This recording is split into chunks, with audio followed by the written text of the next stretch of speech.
Are you going places or left behind without a travel companion? Listen to how you can travel more independently. Dr. Mary Travelbest will bring you the best tips and her travel mistakes so you can benefit. Welcome to Dr. Mary Travelbest's Independent Travel Guide. This is for women who travel, who want to travel, and especially for those who want to travel independently. During this pandemic, those who want to travel are making new plans, so this guide can help you make your travel best. In this episode, the FAQ is about booking your first AirBNB. The destination is Wichita, Kansas, and the mistake is, my pants were too short. The tip is about improving your memory for better travel. So the FAQ first, how do I book my first room on AirBNB? Answer, get someone to refer you to AirBNB so you both can earn some money. If you want, you can use the link in my show notes to get $65 off your first booking. And after you book, I'll get $20. I've used AirBNB locally in California and across the US, in Paris, all over France, in Madrid, Barcelona, Tokyo, Taipei, Thailand, and plenty of other places. Due to COVID, you may not feel safe in someone's home, but that's your choice. So read the recent reviews before you book. You can find out so much from what others tell you. If you're only staying one day, it might not be worth your stay. But if you are staying several days or a week, this could be a very good way to travel and feel like you're home away from home. If you're seeking a destination, put that in the search, and you will soon find several nearby locations and pricing. Look at the map to see where each one is and the cost. Now, this cost is not the final fee, and lately, that has been almost double the fee. So be prepared for this due to services fees, taxes, and cleaning fees.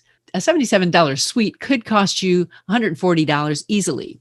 See the show notes for how to avoid scams on AirBNB. Now, our independent destination is Wichita, Kansas. Think of sunflowers, wheat, Midway in the world, Midway in the US. It's a central location of the USA. I spent 3 days in Wichita during the pandemic of 2020 and had a very good solo trip. Here are a few of the sights that I saw and a few suggestions for the independent traveler. Kansas state highways had a colorful sun under the route number in yellow. Our first stop is downtown Wichita, Kansas. So Keeper of the Plains is a 44-foot tall steel outdoor monument where the Big and Little Arkansas rivers meet. The land in between the rivers is sacred to the Native American people and to their cultural heritage. It is surrounded by nature and several museums and parks. You must see this in person to experience it because a photo can't describe the atmosphere.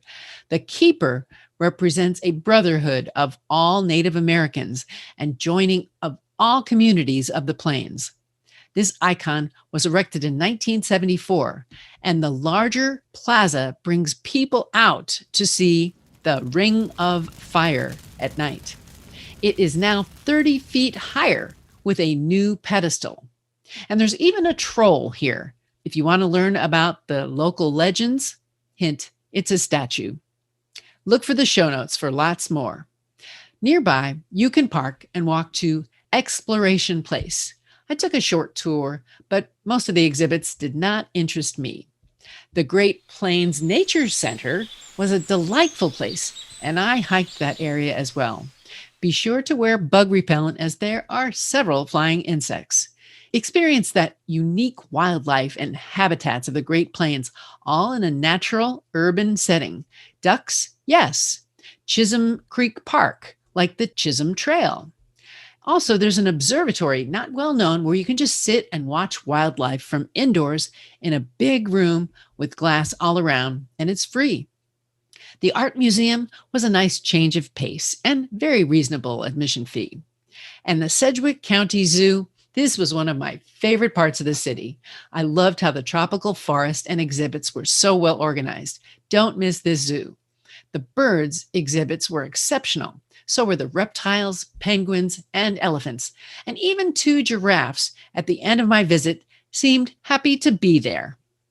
Now, the old Cowtown Museum was almost empty of people. It's a hidden secret. It reminded me of San Diego's Old Town, only not commercial. It was rustic. It was outdoors. It had buildings that stored all their artifacts, a saloon, a drugstore, the doctor, dentist, and even a mortuary, carpenter shop, print shop, schoolhouse, church. The shootout, quote unquote, at 3 p.m. was kind of a fun stage. 2 women were fighting over some lowlife guy, but it's all for fun.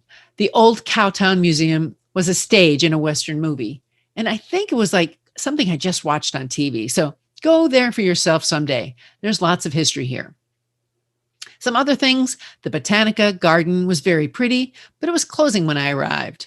And some other places that I'd recommend, maybe a little bit outside of town, the Aviation Museum, the Arkansas River Trail, and the Tanganyika Wildlife Park. There's also the Frank Lloyd Wright Homes, the Hutchinson Cosmosphere, and the Museum of World Treasures.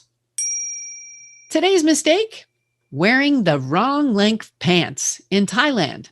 When you visit Thailand, you are required to cover your legs entirely when you visit certain places, especially religious temples. I had on what to me were pants, as they covered my knee and then some.